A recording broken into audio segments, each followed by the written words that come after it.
Bonjour les amis. En travaillant sur vos Visual Studio, il se peut que vous allez tomber sur certaines erreurs, parmi lesquelles, par exemple, il vous dit que vous n'avez pas défini une page de démarrage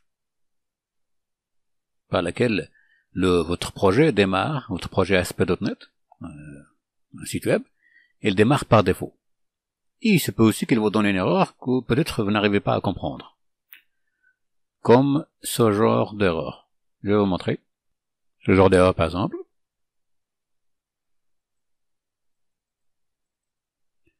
Aucun document par défaut n'est configuré pour l'URL demandé, etc. Ainsi de suite. Bien, il se peut que, peut-être vous avez bien compris où est l'erreur, il se peut que vous n'avez pas compris. Dans ce genre d'erreur, la plupart du temps, lorsque vous avez ce genre d'erreur, que vous avez ce genre de message, que probablement, la plupart du temps, c'est que vous n'avez pas défini une page de démarrage par défaut de votre projet, et vous avez lancé l'exécution de votre projet pour tester à la racine. Donc à la racine, ça veut dire il y a aucun document par défaut. Et vous n'avez pas défini, donc vous aurez ce genre de message. On va voir comment résoudre ça. Alors pour résoudre, il y a plusieurs méthodes.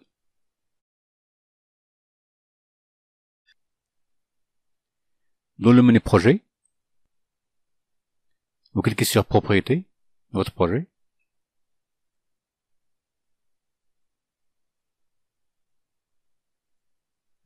Et ici, dans la partie web, vous allez dans page spécifique et vous choisissez une page de votre projet. Une page que vous avez.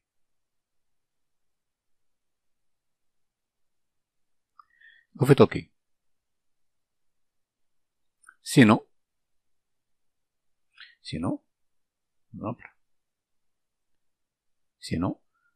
dans l'explorateur de solutions, vous allez dans votre explorateur et vous cliquez sur l'un des fichiers que vous avez et vous faites définir comme page de démarrage.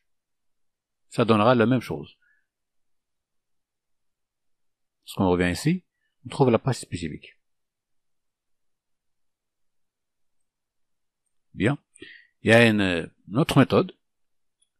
Dans le web config, dans notre fichier de configuration de l'application ASP.NET, dans le projet ASP.NET, le site web,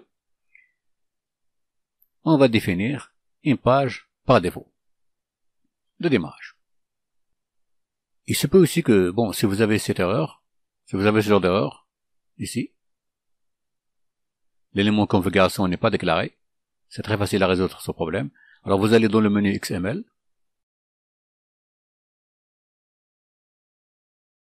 schéma, ensuite, dans la partie nom de fichier, vous cherchez .NET-config.xsd. Dans la partie utilisation, la colonne utilisation, vous cliquez et vous sélectionnez utiliser ce schéma. Ensuite, OK. Ensuite, le message d'erreur va disparaître. Bien. Là, on peut travailler facilement et il va nous afficher toutes les sections.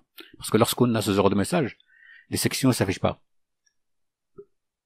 Vous allez devoir les écrire vous-même. Donc, toutes ces sections ne s'affichent pas si vous avez l'erreur. Bien. Alors, pour configurer une page par défaut, ou des pages par défaut, pour votre application.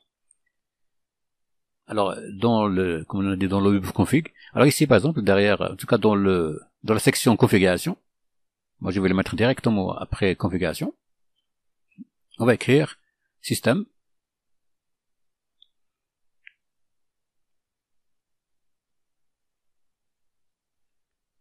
système.webserver. Vous sélectionnez celle-là.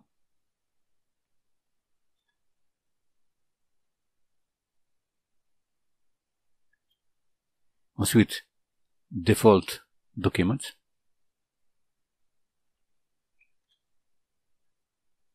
Ensuite, file.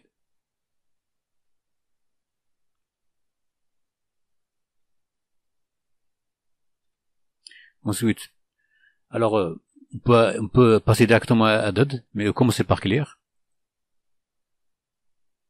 Juste après, sélectionne added, espace, value, égal. Ensuite, on écrit par exemple le nom d'un des fichiers des fichiers ASP.NET, une page ASP.NET que nous avons. Là, par exemple, en l'occurrence, je vais écrire index.aspx.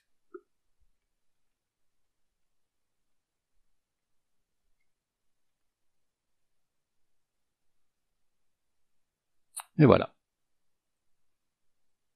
Là, on vient de définir une page par défaut pour le projet. Et là, si vous lancez votre projet, il va automatiquement aller chercher la page.